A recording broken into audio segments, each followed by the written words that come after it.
पांचवा नुक्ता ये है कि ये सोचें कि ये वही नमाज है जो हमारे आका सल्लल्लाहु अलैहि वसल्लम पढ़ते थे।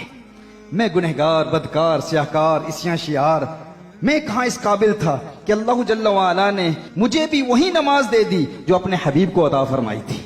यानी जिस तरह हुजूर अकरम सल्लल्लाहु अलैहि वसल्लम रुकू करते थे, मैं भी उसी तरह रुकू कर रहा हूँ। हुजूर का कौमा याद करें, हुजूर के सजदे को याद करें, हुजूर की आखिरी बैठना याद करें, और फिर चश्मे तसव्वुर से तखय्युल बांधें कि हुजूर अकरम सल्लल्लाहु अलैहि वसल्लम जब सजदे में थे, जब रुकू में होते थे तो हुजूर की जुल्फें कैसी लगती थी। हुजूर अकरम सल्लल्लाहु अलैहि वसल्लम जब सजदे में थे तो हुजूर के सजदे की कैफियत कैसी थी। हुजूर अकरम सल्लल्लाहु अलैहि वसल्लम जब किरात करते थे तो हुजूर की किरात कैसे थी। हुजूर अकरम सल्लल्लाहु अलैहि वसल्लम ने खुद इरशाद फरमाया, सल्लु कमा रअयतुमूनी उसल्ली, नमाज यूं पढ़ो गोया कि तुम मुझे नमाज पढ़ता हुआ देख रहे हो। तो हुजूर का तसव्वुर बांध के नमाज पढ़ें। हम हुजूर की इबादत नहीं करते, हम हुजूर अकरम सल्लल्लाहु अलैहि वसल्लम की ताज़ीम करते हैं, तौकीर करते हैं। एक तो ये है कि हम अल्लाह जल्ल व अला के नाम पर गौर करें, और दूसरा ये है कि हुजूर अकरम सल्लल्लाहु अलैहि वसल्लम का तसव्वुर बांधें कि मैं कहाँ ये इस काबिल था कि मुझे भी अल्लाह ने वही नमाज अता की जो हुजूर अकरम सल्लल्लाहु अलैहि वसल्लम को अता फरमाई थी।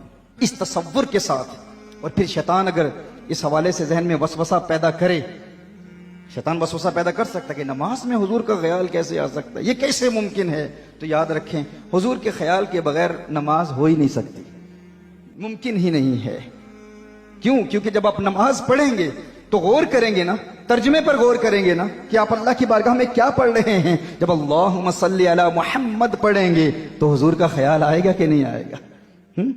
बल्कि नमाजी जब नमाज पढ़ रहा होता है तो अल्लाह जल्ल व अला ने नमाज की हैयत ही ऐसे बनाई है कि इंसान नमाज पढ़ रहा होता है और उसे हुजूर की याद आ रही होती है, और बल्कि उसे जो देख रहा होता है उसे भी हुजूर की याद आ रही होती है। कैसे?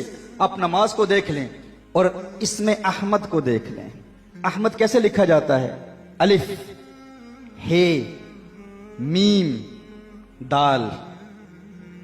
अब सुनने में क्या अर्ज कर रहा हूं? हाँ, जब नमाजी नमाज पढ़ रहा होता है, वो खड़ा होता है तो अहमद की अलिफ बना होता है।